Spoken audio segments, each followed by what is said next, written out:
आज हम पढ़ेंगे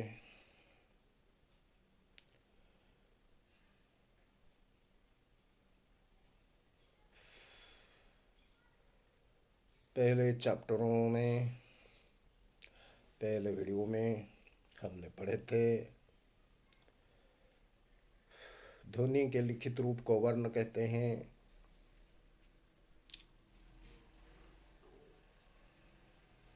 जब वर्ण को हम लिखते हैं तो उसका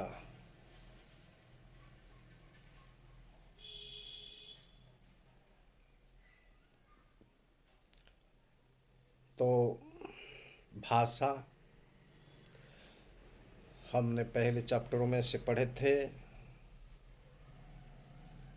भाषा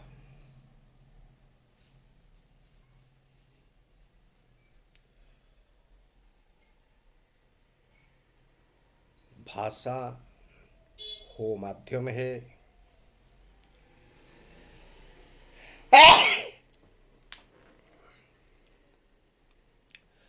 जिससे जिस माध्यम से हम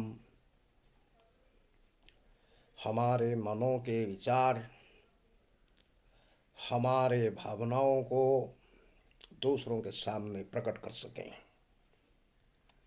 वो था भाषा।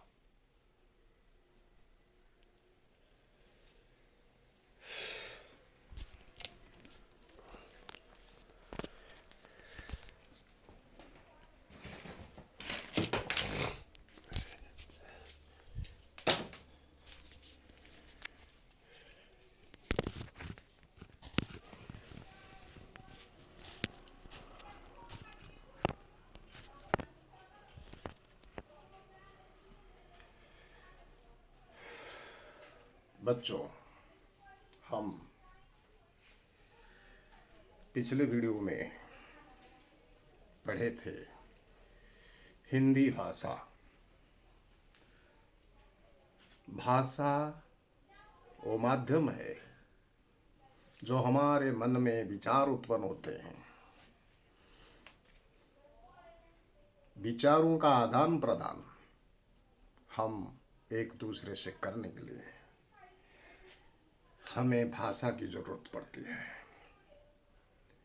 हमारे मनोभावों के विचारों के आदान प्रदान करने के माध्यम को हम भाषा कहते हैं। और भाषा के 3 भेद हम पढ़े थे, मौखिक, लिखित और सांकेतिक। लेकिन सांकेतिक भाषा को व्याकरण अंतर्गत शामिल नहीं किया गया है। तो 2 भाषा के माध्यम है, एक है मौखिक और दूसरा है लिखित। मौखिक माने मुंह से बोलकर जो प्रकट करते हैं, और लिखित माना जो लिखकर मनों के मनोभावों को व विचारों को हम व्यक्त करते हैं। और भाषा की सबसे छोटी इकाई को वर्ण कहते हैं, यह भी पढ़ते हैं।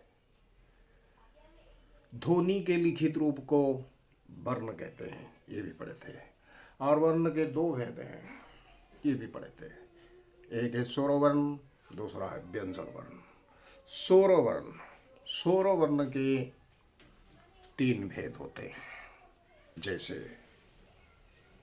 ह्रस्व स्वर, दीर्घ स्वर और प्लुतो स्वर। ह्रस्व स्वर जो स्वरवर्ण को उच्चारण करने में कम समय लगता हो, वो है ह्रस्व स्वर। और जो स्वरवर्ण को दीर्घ समय लगता हो या अधिक समय लगता हो उच्चारण करने में, वो है दीर्घ स्वर। और जो स्वरों को हम कविताओं में, गीत गाने में इस्तेमाल करते हैं, व्यवहार करते हैं, उन्हें प्लुतो स्वर कहा जाएगा। जैसे हम संगीत परिवेशन करते समय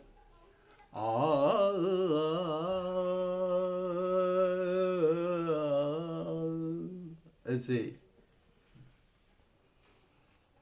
गीत गाते हैं तो ये बहुत लंबा हो जाता है, इसका कोई सीमा नहीं होता है। कम समय लग सकता है, अधिक से अधिक समय भी लगता है, इसे प्लुतो स्वर कहा जाता है।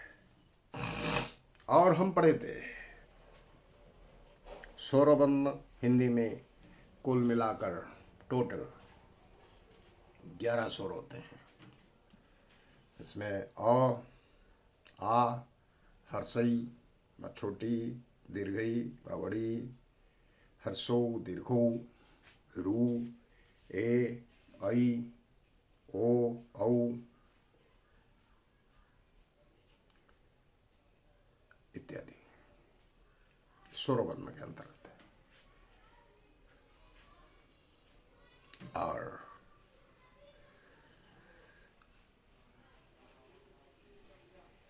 स्वरवर्ण किसे कहते हैं? जो वर्ण अपने आप उच्चारित होते हैं, जो स्वतंत्र है, किसी की सहायता से उच्चारित नहीं होते, खुद उच्चारित होते हैं, अपने आप उच्चारित होते हैं, स्वतः उच्चारित होते हैं, उसे स्वरवर्ण कहा जाता है। और व्यंजन वर्ण जो स्वरवर्ण के सहायता से उच्चारित होते हैं, उन्हें व्यंजन वर्ण कहा जाता है। व्यंजन वर्ण के दो भेद हैं, एक है वर्गीय व्यंजन और दूसरा है अवर्गीय व्यंजन। और इन वर्गीय व्यंजन और अवर्गीय व्यंजनों को भी पाठ किया गया है। आज विस्तार से उसे जानते हैं। और हमने यह भी पढ़े थे व्याकरण।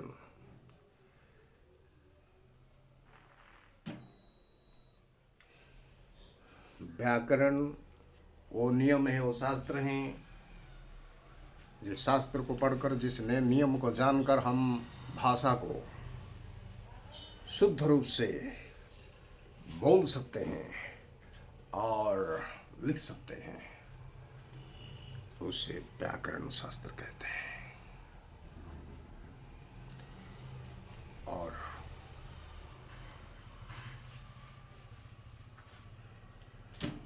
व्यंजन, वर्ग व्यंजन उसे कहते हैं जो वर्ग में होते हैं। तो वर्ग क्या है ना, क, च, ट, त, प। क वर्ग होता है, च वर्ग होता है, ट वर्ग होता है, त वर्ग होता है और प वर्ग होता है। जो वर्ण वर्ग के पहले रहता है, उस वर्ग का नाम उसी व्यंजन के नाम से जाना जाता है। जैसे क, ख, ग, घ, ङ, इसमें पहले क रहता है, ये क वर्ग कहलाता है। और च, छ, ज, झ, न्य, च पहले रहता है, इसलिए यह च वर्ग कहलाता है। और ट, ठ, ड, ढ, ण में पहले ट व्यंजन आता है, इसलिए यह ट वर्ग है। त, थ, द, ध, न, और इस वर्ग में पहले व्यंजन त आता है और इसके नाम पर इस वर्ग का नाम है त वर्ग। क, च, ट, त, प और प, फ, ब, भ, म, इन व्यंजनों में, इन वर्गीय व्यंजनों में पहला व्यंजन है प, इसीलिए यह प वर्ग के अंतर्गत है। तो इसे शॉर्टकट में हमें याद रखने के लिए यह टेक्निक है, यह तरीका है, ये सूत्र है क च ट त प। और इन वर्गों के अक्षर संख्या 25 होते हैं, जैसे क ख ग घ ङ च छ ज झ ञ ट ठ ड ढ ण त थ द ध न प फ ब भ म। कुल मिलाकर 25। तो वर्ग व्यंजनों की संख्या है 25 और वर्ग व्यंजन क से म तक है, क से म तक है।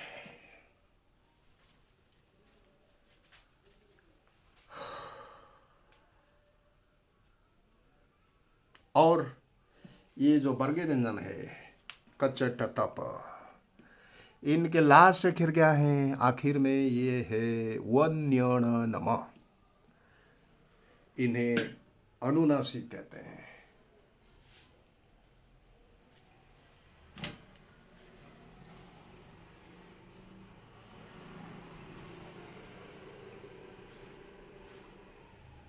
ये 5 है, व न्य ण न म, हो गया 5। पंचु पांडव है ये। फिर अवर्ग्य व्यंजन है, और अवर्ग्य व्यंजन में क्या क्या आता है और उनके भी श्रेणी विभाग है, क्लासिफिकेशन है, इसे हम जानेंगे और एक वीडियो में। अभी वर्ग व्यंजन की कुल संख्या 25 है। बाकी व्यंजनों को मिलाकर कितने व्यंजन है और कितने स्वर हैं, ये सब देखेंगे और एक वीडियो में। तब तक के लिए मैं वाणी को विराम देता हूँ, पढ़ाई को विराम देता हूँ। Thank you very much. धन्यवाद।